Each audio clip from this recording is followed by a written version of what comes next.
Hey everybody, Shaun Keating here. We're at this week's Dental Up podcast. I'd like to welcome Dr. Jack Ringer here, a good friend of mine. We're really excited about bringing him on board and having him just teach us a lot of different things when it comes to dentistry. He practices just up the street here in Laguna or Anaheim Hills. So real close to us. We're excited. You've actually been here before, lecturing, I think with 3M here before. Correct. So yeah, I remember when I met you back then, I'm like, God, this guy is awesome. And then here we are going to be working with us on our podcast this year. Real excited. We're going to be doing this every week. So if you miss anything, you can find it at keatingdentalarts.com/podcast. And also, if you want to know our latest promos, you can go to keatingdentalarts.com/promo. But again, I want to thank you all for coming on in and listening to us. We're excited. The year's about to end. We got a week before Christmas coming up. I'm real excited because this is the time of year that football's coming to an end, playoffs and all that. And I'm really into football. I think you got a little fantasy going too. How you doing in your fantasy this year? Well, I love fantasy, but this year, no, in the cellar. Kind of frustrated. Always looking forward to Sunday to play and get my team going. But everyone's injured or out, so I'm now just more of a spectator than a player. But it's still fun. It really is. Still fun. I hated it. I'm in 2 leagues, and the first league, my 3 top players were injured, just like everyone. It's Adrian Peterson, and it was just like kind of frustrating. And so I'm on my B league team on the second league, and so the top 2 guys of the B league get to go to the A league, and I've always kind of done good in the A League, but I'm in last place there, so the bottom 2 get out, so I'm out, but I'm in the championship game anyway, so we're very lucky. You sound very hooked. Very hooked. Yeah. I mean, I like it because, football, my team's always been like the Rams, and they moved away, and they came back, and they're horrible now, but I've always liked the Rams, but yet it's something that, with fantasy, we've got players on all different teams, so it's really kind of neat where I can watch Seattle because I got a player there, and I can watch Green Bay, I got a player there. So you're kind of more involved with the whole NFL. 100%. And it's just, so it's kind of like you're looking at everything instead of you're just one team. So I really like it. I've never won it in all the years playing, and I haven't won it this year yet. So we're going to just kind of, keep your fingers crossed. Keep your fingers crossed. I want to reach out real quick. A good friend of mine, Jason Negro, is the head coach at a school called St. John Bosco, and they're in Orange County, LA County / but I used to coach football against this guy in youth football back when my boys were like 8 and 10 years old. So he just went on to different high schools. He went to Trabuco Hills, he went to Bellflower, then he's been at St. John Bosco for the last few years. And he's won 2 state championships. He won it again over the weekend against Concord de La Salle. And he just handed it to him, and just hats off to Jason Negro, man. I always told him someday if I could ever own an NFL team, I would make him my coach. Well, that ship sailed because the damn teams went from a couple $100 million to a couple billion now. So unless we can blow you have a good lab. If I can be a couple $1 billion lab, maybe I could get me a team. I probably have to go out to Cleveland or somewhere. No, just kidding. Nothing against Cleveland, even though Cleveland is winless. They're freaking winless, dude. They're going to go 0-17, I think, and that's just not something good. That is sad. Where's Johnny Manziel when you need him? In a bar. Freaking hanging out with them damn Kardashians or something. Anyways, also, I just want to thank you really for coming on board. My pleasure. I'm excited about it. I know my dentists that, we talk with all the time, they're always looking for things to practice better, to practice smarter. And, I always say work smarter, not harder. And so whatever we can do and whatever topics we come up with, I know that it's going to be appreciated not only from my current accounts, but just for doctors out there that really don't use my lab. That's the whole thing here. Our thing is to try to help doctors practice better and to make their job easier. And so, we have nothing in this no sponsors are doing this for us, really. I'm doing this, putting this on just to kind of help out there, and we're doing it to give back. And I can't think of another guy as good to come in and help us at this than you. And if you could, why don't you tell me a little bit about your career, where you went to college, your family. Just tell me a little bit about yourself there, Jeff. Well, it's a long, interesting story. I was actually born in South Africa. My grandparents had immigrated to South Africa when it was a British colony, and way back in the day, a million years ago, when I was a kid, my father was into computers, and it was just the infancy of computer science, and he realized that in order to have a career out of that and learn, he had to go to the United States. So we immigrated to the United States when I was about 4. And I grew up in Boston and then in San Diego. And then I was in my first year of undergrad school at UC San Diego, and my parents decided to go back to South Africa for a few years. And I was, 17, 18, and they say, we're going to South Africa. And obviously my first response was, goodbye. I'm not going. I'm living on the beach in La Jolla, having a good time. So my family, that was meaning my mom, my dad, my brother, and my sister, went to South Africa, and I stayed on. And like I said, this was my first year, and about 3 months after they left, I get a telegram, if any of you remember what telegrams are, saying you're accepted to dental school in South Africa. And I was kind of puzzled by this because, number one, I never applied, and number two, I didn't know I wanted to be a dentist. My dad did it for me. Guess he knew better. And in the British system of education, you go straight from high school into medical or dental. They cut out like the first couple of years of general education. Okay. So it's a 6-year program rather than 2 4-year programs like we do here in the States. So I locked myself in a room for a couple of days trying to figure out what I should do. And my dad made a deal, come out for a year. If you like it, great. If not, you can go back to the States.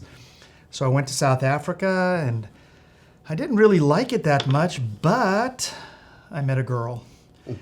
And she kind of talked me into staying. Beautiful. And then after I'm committed to staying, she dumped me, which wasn't fun, but that was okay. But then eventually I met my beautiful wife, Lauren, who I married down there. So I did my dental degree in South Africa, came back to the United States. I went to UCLA and did my boards, and eventually, about after a year, got my license, and my wife and I moved down to Orange County. Okay. And what do they say? Everything is history from there. I bought a little condo, worked at a few different practices until I found my little practice that I'm in now some 35 years ago. It's been in the same place in Anaheim Hills. Yeah, so back in those days, dentistry was a different game than it is today. Absolutely. Okay? We didn't have nearly the technology and the treatment options that we do today, as you know. Yeah. I'm sure back in the day with your lab, the majority of your work were gold crowns and some PFMs, right? Some ugly PFMs back in the day, you know. And in our world, it was drill and fill, a lot of silver fillings, you know, PFMs, bridges, you know, very routine. But when I started, it was just on the cutting edge of cosmetic dentistry coming into play. And I'll never forget, I went to the California Dental Association in Anaheim. This was like in 1982 or something like that. Oh. First one I'd ever gone to. I get it. And I walk up to this booth, and it was a company called Denmat. And they came out with a thing called Rembrandt. Rembrandt. It was this box with a light and this liquid stuff, and they said, paint it on these teeth and let it zap it with the light, and you'd have these beautiful smiles. Yeah. And I got sucked in, boy. Bought the whole kit, came home, worked on it, and found out it doesn't really work. Not the way you doesn't work anticipated. as much as they said it does. Yeah. But the lightning worked a little But bit. I was so excited about all of this stuff. You know, I wanted to get in making people prettier. Yes. Not just fixing their need, but also their want. Yep. You know, people come to a dentist most of the time because they have to, and they hate you. I mean, you watch TV shows, you never see any medical shows, you know, that have George Clooney's about dentists. Yeah. You know, dentists are always like heavy-duty dudes, you know, Yeah. the dentist. So anyways, I got really excited about this stuff and started aligning myself with different dentists in LA who knew more about the new stuff coming out, like the Mark Friedmans up at USC and people like that. And I started trying to learn because I was getting really excited about this stuff. We weren't married to insurance companies in those days. Yeah, it was like fee for service. For Yeah, relatively, but people had good insurance. You could have a small boutique practice and do really well. So I started doing that for a few years, but you're working in your own little bubble, and you don't know really what's going on out there too much. And one year I went to a meeting of the American Academy of Aesthetic Dentistry, the AAED, very prestigious academy. And again, it was the early days of that academy. It had only been around, I don't know, maybe about 5 years at that time, maybe a little longer. And there was a dentist there. His name was Bruce Crispin. He was actually one of the, call it like the founders of contemporary aesthetic dentistry. He ran the contemporary aesthetic dentistry, or actually the restorative department at UCLA. Okay. And Is that before McLaren? Yep. Obviously, yep. yeah. Before Ed. Ed took over Bruce's program. Right after, okay. Right. So Bruce had a program there that taught dentists the current state of contemporary aesthetic dentistry. So I was like really keen because number one, I'd get to learn, but number two, I'd get to use it as a barometer of where do I stand? Yeah. Do I have a ton that I've been really doing badly? Or, hey, I've been doing pretty good with this or whatever. And I got really into it, and I called him up and I said, can I take the course? He says, of course. So I went and did that for about a year, every like other Monday or something like that, I don't remember. When I was done, he asked me to stay on as a faculty, and that started my journey into education and being like an educator and a teacher. From there, certain manufacturers like 3M and Ultradent and some other companies saw me and would ask me to do a little program here and there. Perfect. And so now I was like really like feeling I'm on my way a bit here. Felt I really had a good presence in the aesthetic world, or to provide for my patients. And I got now an opportunity to give back and start teaching dentists. But I was still hungry and I wasn't quite satisfied.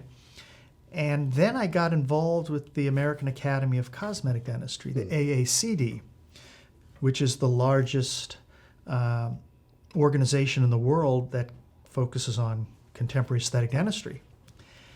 One of the interesting things that the public should understand is in dentistry, we don't have a board specialty in cosmetic dentistry. Yeah, that's true. Like we do for orthodontics. Endodontics. Exactly, right? Non-specialties. So a lot of dentists, when it comes to cosmetics, and you've certainly seen this, patient comes in and they say they have an ugly smile or whatever, and they want it fixed up. The dentist knows how to prep the teeth, take the impressions. They know how to deal with the need, but the want, they're a little bit in the dark. So I'm sure you've seen a ton that they leave it up to you. Yeah. And you're in the dark a little bit because you don't even see the patient. You don't know. So where do you go, right?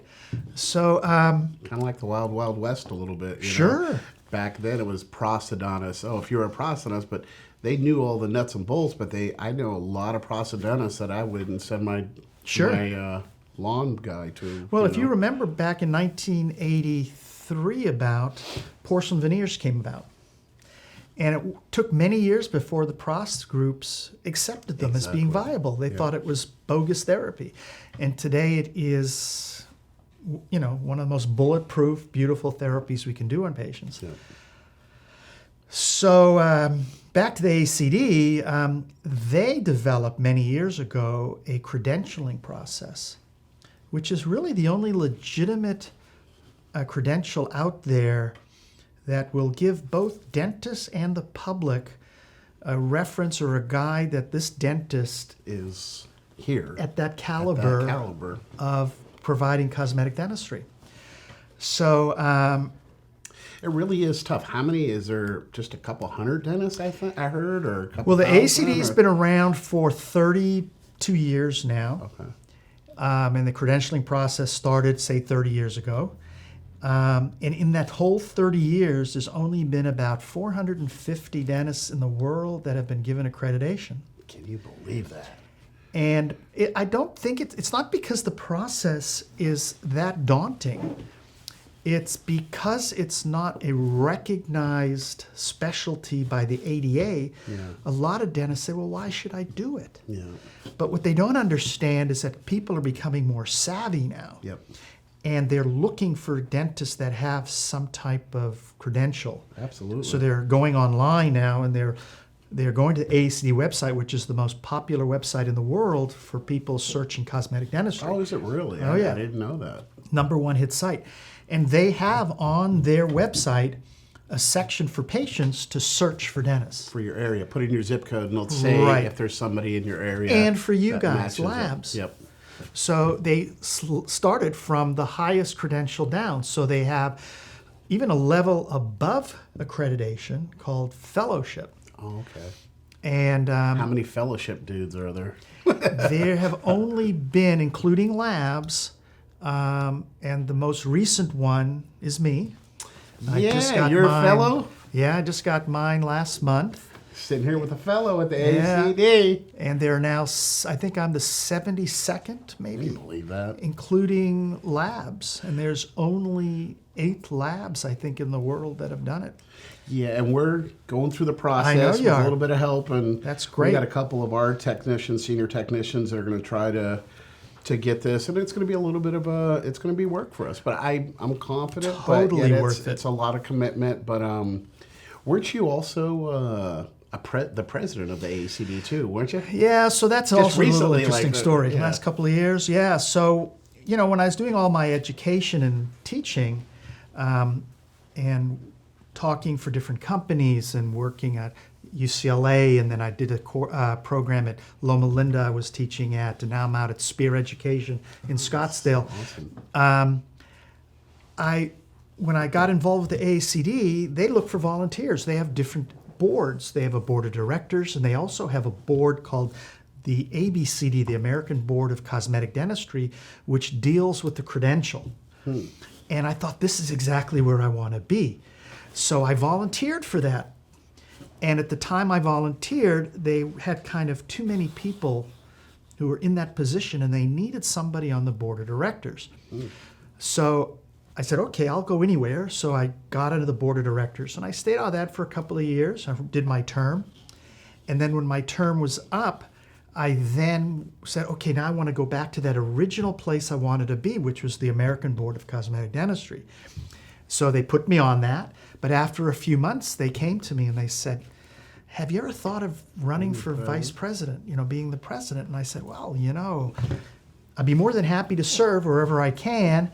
And to make the story shorter, if I can, anyways, I got off of that ABCD board and ran for vice president, and I became vice president, and then it's a 3-year ascension process. You're vice president, and then you're president-elect, and then you become president. And everything was kind of weird with me, though, because, again, coming off of one board short prematurely. Then when I became vice president, a few months after that, the guy who was ahead of me, the president-elect, for personal reasons, he had to resign. So I went straight from vice president to president. I only had 2 years of experience in a sense, so it was a little bit more challenging. Unbelievable. But it was a phenomenal experience to be president of that organization. Oh, that's huge. And I'm still involved with them. In fact, I'm going to try and get back onto that board I wanted to be on. The ABC board. So I'm going to be going to Chicago in February and go for my interview, and hopefully I'll be back on that board again. So yeah, I've been trying to put my little paws in all different areas, and then when you contacted me, I thought, wow, this is very cool. It's always great to be around somebody who wants to educate and give back. Like you said in the beginning, you're just doing this. No one's paying you to do it, and that's phenomenal. And that'll give a lot of credibility to the people who are listening. Yeah, it's just whatever we can do to make their job easier makes our job easier. It's just common sense in a way for me, but just finding the right guys to get that across. You come across real well, and you've been in the trenches for so long, and that's what's important. There's a lot of guys that sit on the old soapbox, and they really haven't practiced a lot of dentistry in their career, and I think that's okay, and that's fine. A lot of people are into the speaking, but I've seen your practice, I've seen your work, and you just are really in there. And I've actually worked at our lab with a couple other past presidents at AACD, and it's a different level. It's just something that all the people in that are doing that just out of their heart to be a better person. You're not really getting, the people will find it, and they'll find where the cream rises to the top on this, and you guys are just practicing really good dentistry and real thought out dentistry. And I think it's just a neat thing, and I'm really excited to have you on board because you come across real nice. And I know we're going to get into a lot of different things in coming up episodes and stuff. So I'm really excited about it, and it couldn't come from a better person too. That's really kind of a neat thing, and you're so close to us here, and I'm excited. And I'm a big 3M guy too. Ever since I got in, Emperor Gum has made my life frickin'. I should be on their stock or whatever. I've sold so much Emperor Gum through the years that doctors ask me all the time, Shaun, what's the best impression material, blah, blah, blah. And that's like, I can get this polyvinyl, from 3 different companies and make it all in the world, and they color code it differently, but there's only one Emperor Gum. And, it's polyether, man, and still likes to pull teeth out, and the taste is terrible, but when it comes to impressions, man, I pour that thing twice, I can get within 30 microns of each pour, where I can do a polyvinyl twice, and it's night and day. Yeah. It's just weird. It's all in the hands of the practitioner, too, but 3M is such a big company in so many different areas, and it always seems first class. And I know with your your system that you're doing, with taking impressions and stuff like that. TrueDef is it's a 3M product, and I'm all for it. I love it. It's one of the cheaper ones, but we'll get on to different things like that. But sure. But going ahead and go forward.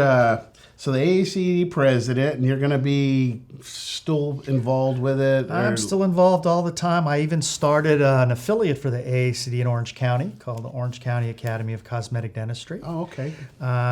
In an organization like the AACD, we have an annual meeting, and it's usually alternates East Coast, West Coast. Okay. And it gives opportunity for any dentist to learn firsthand, not just didactic, but hands-on programs on the latest and greatest in contemporary aesthetic dentistry. But it's pretty hard for guys to get that education year-round. They can't, so they go to an annual meeting. So the organization set up an affiliate network. So guys can go in their local communities if there's one there. Perfect. And about, I guess it was 8-10 years ago, there was an affiliate in LA and there's one in San Diego, but there wasn't one in Orange County. Oh, okay. So myself and another colleague of yours, a lab guy, we started the Orange County Academy of Cosmetic Dentistry, and it's just up the road in Yorba Linda. Okay. We hold it at our meetings at the Nobel facility. Oh, okay. Nobel Biocare, right up there. Exactly. That's a great. I did a tour there, and what a setup they got. Yeah, there. they've just remodeled it now. Oh, really? And it's even more amazing. It's just so many buildings and just. It's like beautiful educational center up there. So we always encourage any dentist who is an earshot of what I'm saying right now, give us a call, go to OCACD.com, become a member. We put on quarterly meetings. And in fact, in March, we're doing a big charitable function. You and I are very fortunate. We're in a career that affords us a great life, and it's always nice to give back. So the AACD has a wing, a charitable foundation, and their charitable name, if you want to call it, is Give Back a Smile. And what happens is volunteers in the AACD will restore mouths for free for women who are survivors of domestic abuse. Oh my gosh, yeah, we do something right for the last 12 years, I think. It's the women abused. I forgot the name of it. It's pretty neat. And you get back, and dentists throughout the United States, if they sign up for this program, they'll come and say, Shaun, can you do this denture or do this partial or do this? Well, we've done that. Yeah, I think it's similar, or if not the same, but that's kind of a neat thing. I like doing that. I love it to where, especially to have an AACD guy do that kind of dentistry. I mean, it's something that, I know some guys can charge $30,000 for a grill, some guys $100,000. I mean, just depends certain areas. But for these people to not have much when it comes to teeth, and to be able to restore them, if it's a 4-on-1 or if it's just full fixed restorations, it's so neat. I love that more than anything, and we do a lot of that here, where a lot of our technicians here have got so many nice front grills. Like we do a lot of 4 to 13s and 22 through 27s with some ERAs. It just depends on the age and the patient. But there's nothing better than, I love, especially my friends too, dude, your mouth, we got to do something about it. It's just, it is good. And then a lot of people just need to eat, so it's not so much for the aesthetics. Posteriorly, well, I haven't chewed over on the right side for 2 years, so till I blow this one out on the left side, then I'll get this fixed. And a lot of patients, quilt work dentistry. Yeah, and it's just so, I love doing it where I fix them up for function, but then I love even more when it's just aesthetics of like you were saying, like I was sitting there reading a freaking paper yesterday, dude. Los Angeles Times, me and my wife read. She reads a Register every morning. I read the Times. You better explain to your audience what paper is now, because everybody is doing digital. So they get. I saw this on my iPad, not on paper. I'm a paper guy. And when I get to work, I read the Wall Street Journal. So I read 3 papers. But I'm sitting there yesterday, and I go, Image, and I always say Image because it was that dude, the tennis player back in the day. Andre Agassi. Oh, yeah. Image is everything. And I remember always hearing that, the Rebel camera or something. So I always had that in my head. So whenever I see Image, I always tell Shannon, Image is everything. And she looks at me, rolls her eyes like, God, are you ever going to come up with something new? But anyways, I'm sitting there looking, and then it says smiling like an A-lister, and it's got a little thing here, and I'm like, oh, dude, that's pretty cool. So I sit there and open it up, and I'm sitting there reading, and it's Miley Cyrus and how the stars get a red carpet smile. And it has the different doctors talking about, in the weeks of the Hollywood red carpet thing, people are always coming in getting chips fixed and, at least whiten teeth and this and that. And then on and on. It says, Dr. Jack Ringer. And it's all you. And I tell my wife, I go, I got this dude coming in tomorrow. We're going to do a podcast. And it's like, we're going to be doing work. She goes, really? And I go, yeah. And it just kind of goes through. And you're talking about little problem with or a little thing with, there was a study done, or I guess, with, how... Physical attractiveness. Physical attractiveness. Why don't you tell me a little bit? And I've always said that, like, weight, whatever, some of us get a little more heavy in time.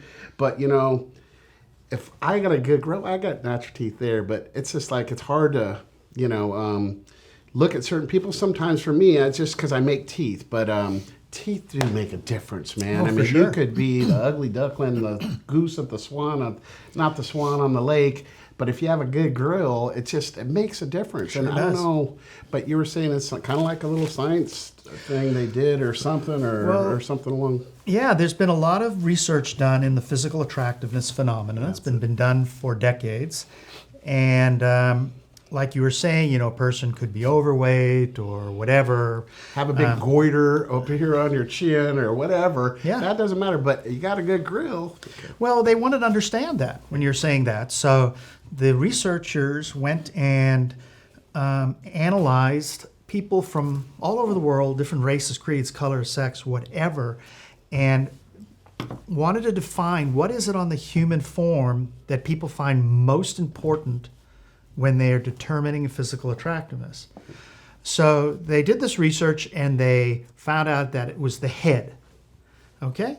Because you look at our culture today, all of a sudden women with large butts or whatever are attractive, but 10 years ago no one liked that or whatever. But they found universally the head was number one. Okay. So then they said, okay, let's break that down now. What about the head that people find is most important when they're looking at physical attractiveness? Eyes and the oral region, lips and teeth. Tied for first. Sometimes some study would show the mouth first, some would say the eyes a little bit first. But, you know, when we look at that, it's the mouth, right? Absolutely. So here we go. We know that if people have a great smile, that's on the top of the list, or great eyes. But what can you really do to change eyes? Nothing. Not much. Maybe some colored contact lenses or some makeup. And I know, Shaun, you don't wear too much makeup. A little bit. Only at nighttime sometimes. Yeah, sometimes when I'm you have dressing that up. beautiful mascara on or whatever. But anyways, and if you're going to have any other type of plastic surgery, you know, like nose or whatever, not that predictable.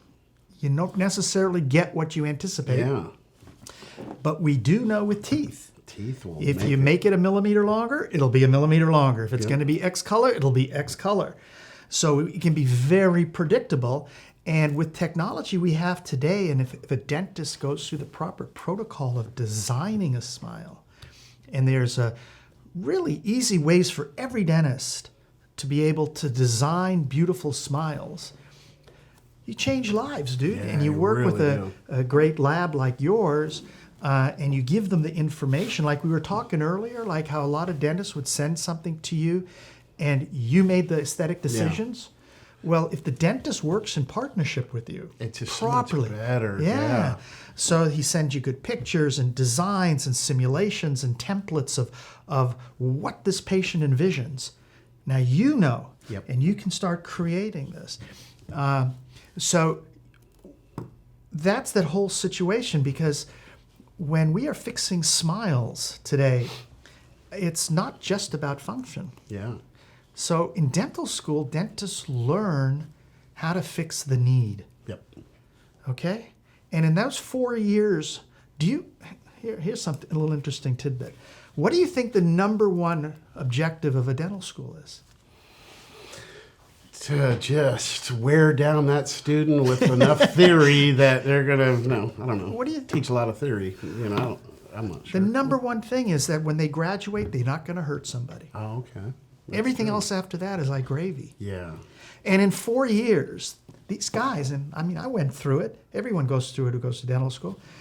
You have a ton of information. Yeah. You only have a short, limited time to practice stuff, right? Yeah. So you come out of school and, you're kind of like green and stuff. So they don't have time to start teaching you about all aesthetic designs and things like that. It's hard. So every dentist out there, and we're required, need to have continuing education to keep our license. But the aesthetic world was never really a main player way back in the day because we didn't really have the skill set. Yeah. Well, now we've learned, and I guess one of the biggest players in dentistry today is Dr. Frank Speer. Yep. Okay, he's out in, like I said, we're at the Scottsdale Center where I help mentor there. He teaches a program which is, if every dentist would just follow this, it would make their life so much simpler. It's called facially generated treatment planning.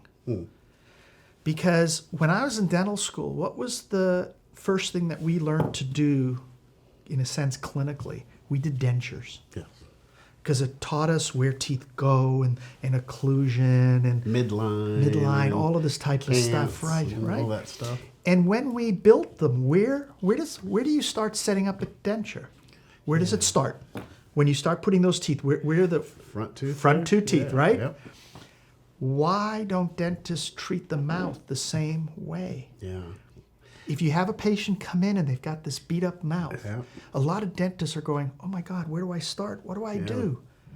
And it's so simple. Wax trying to usually send in 2 front teeth and have them skew it and kind of set it up. Just design from the front, back. So and the same thing on fixed work. You'd be so surprised that give us the study model, what they had before. Just give us, you got to give it, especially in the anterior segment, give us what they had at least so we could go off of that. And then do your face bow type, your facial analyzer, like Coy's got one, I'm sure. But it's just the little things. If you could just do that for us, it would just give us so much more tools to work with to get it right, to get the smile line right, to go off of the nose, the eyes, and there's just little things that, and the doctors don't get it sometimes. No, they don't, because they're a bit overwhelmed. Yes. And they were taught in school to do quadrant dentistry, like tooth by tooth. So then after 20, 30 years, that patient comes to you and their mouth looks like a quilt. Yeah. There's Looks this like here, this jelly there, this beans, there, you know, different, this, yep. Curves and angles and everything, because they were just patching it their whole time. So today, and it's something that I try to teach all the time, and thankful for the Speer people who really, entrenched this in my brain too. Yeah. If you design it from the front back, you get the global design. Doesn't mean you have to do it all in one go. No. You can phase that patient's therapy, but at least you have a plan. Absolutely. So you can build something here, and you can always go to something later. Yep. Okay, but if you just keep patching, you're screwed. And you're going to build up this left quad, and then you're things are uneven. Exactly. It's just such a can of worms, and it's like, that's why I say let's just do the whole upper and let's collapse them. And if we're backwards on it, there's certain ways to get to the final result as good as we can if we're not doing it by the book from the beginning. It's just, and then you get caught up also in the situation when there's failures. Yeah. Because it wasn't we do it for free at no charge. So that's why we're pretty picky when we get a case that with new accounts, it's like, you know what, I got to guarantee this. And if I start this case, if you go to the mouth with this 14 units and they don't do what you need them to do and what the patient's going to sign off on, we got to do it over at no charge. And I know the dentist doesn't want to redo it as bad as we don't. But sometimes dentists will push it to where they know they should be doing this and this and they're not. And then that's when we have to come together and say, you know what? You might have to pay half on this or something for some labor. It's just at the end of the day, I always try to look at it like we work for the patient. Okay, the patient is paying our bills. We're doing them a favor. Oh, we're doing them a favor. They're going to pay you. They're doing us a favor. Yeah, they're doing us a favor. Or is that the expression? You need to get paid, and I need to get paid from you. So at the end of the day, if we look like every case we're working on is like working on a relative or working on a family member, because pretend that it's going into your own mouth, and we always try to feel that way because there's a person behind this model. Yeah. And so it's worked well for us, with our people, and they know that we don't want to remake it. The time in the chair, the time that you have to take for not even having, someone in the chair is probably $300 to $500 an hour on that chair or not, and then back and forth. But it's just something that we try to do it right the first time. Yeah. So, and you said something very interesting, and I think if every dentist would adopt this one thing that you kind of said, their lives would be better, their results would be better, everybody would be happier. Is treat that patient as if that person in that chair was your dear loved one. Exactly. Okay? Yeah. Or if what you want in your mouth. Exactly. Okay? Now, we're all human, and we make mistakes. But if we plan things properly, we have less chance for that. And that's another thing where technology is coming into play. It's getting a lot of human error out of the mix now. Oh, it's really coming to the next level. And I level. don't envy you with the amount of equipment you have to stock your it's a lot. facility. It's expensive, but you know what? Just got to keep going with it and just keep getting the right systems in place. But you are eliminating so many of the variables that we work with in dental technology now, with all the integration of digital dentistry. Sure. And we're going to be talking a lot more on future podcasts. Yep. We're going to wrap this up today. We're a little bit over on our usual setup, but just want to thank everyone for watching our Dental Up podcast today. Remember to go to KeatingDentalArts.com/promo for all our offers out there. And again, we want to thank you and really look forward to you guys coming back and listening to our next podcast. Thanks again.